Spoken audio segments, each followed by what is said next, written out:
The nation continues to say a final farewell to President Jimmy Carter. Right now, Carter is lying in state at the U.S. Capitol Rotunda. The public is invited to pay their respects through 7 a.m. tomorrow.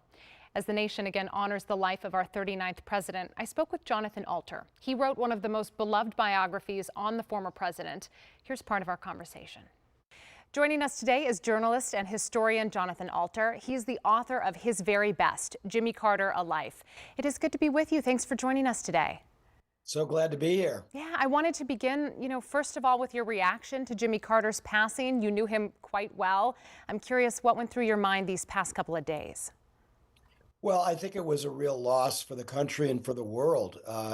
He was a moral exemplar of how to lead an exemplary life, where you're ambitious not just for yourself, but to help other people. And this was a true life of service.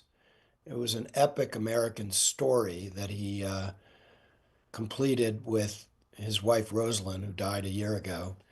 And I think that Jimmy Carter offered a kind of master class on how to make every minute of your life count. And so that's what I was thinking about when he died, which was, what lessons can I draw from his life to be a better person? So much has been made not only of his presidency, but of his post-presidency. And I'm kind of curious, what drove you to write the biography on him?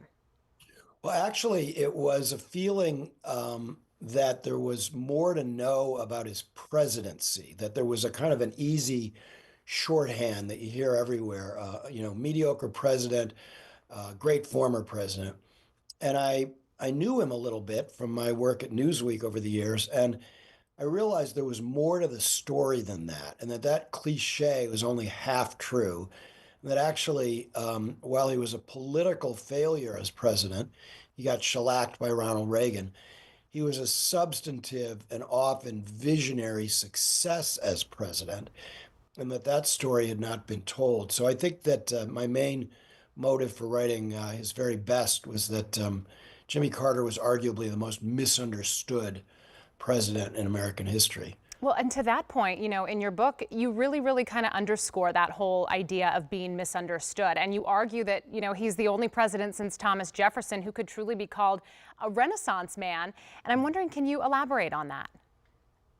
Well, I ended up counting up 28 skills that he had. And people know he was a farmer, but he was also a nuclear engineer. He was an inventor of farm equipment. He was an agronomist. He was a land use planner. He was, obviously in politics, in the state senate, governor. This was an extraordinary man who went on an extraordinary journey from barefoot boy in Archery, Georgia, even smaller than planes, fly speck on the map, to global icon. So it all fit together for him to be not just a Renaissance man, but a world-class humanitarian. I am curious, what do you think would surprise people the most about Jimmy Carter? So I asked one of his sons, Jeff, if you could use one word to describe your father, what would it be? And he said, intense. And that was what I found in my interactions with Jimmy Carter. He was very intense, very focused. Not humorless, but very focused on what he was doing. And whatever he was doing, he was going to do his very best, which is why that's the title of my book. In a nutshell, what's your hope for the reader if they pick up your book? Younger readers who don't know his presidency firsthand, they just find him a tremendously inspirational figure. And I think especially at this time, because Jimmy Carter stood for decency.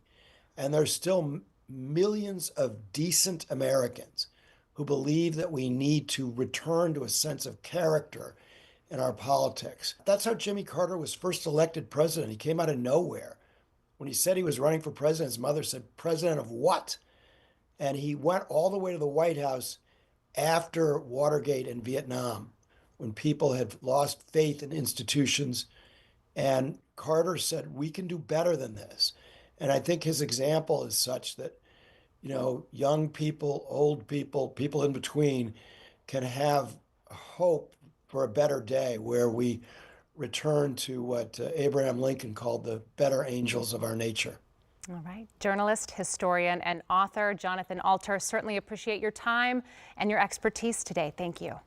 Thanks so much for having me.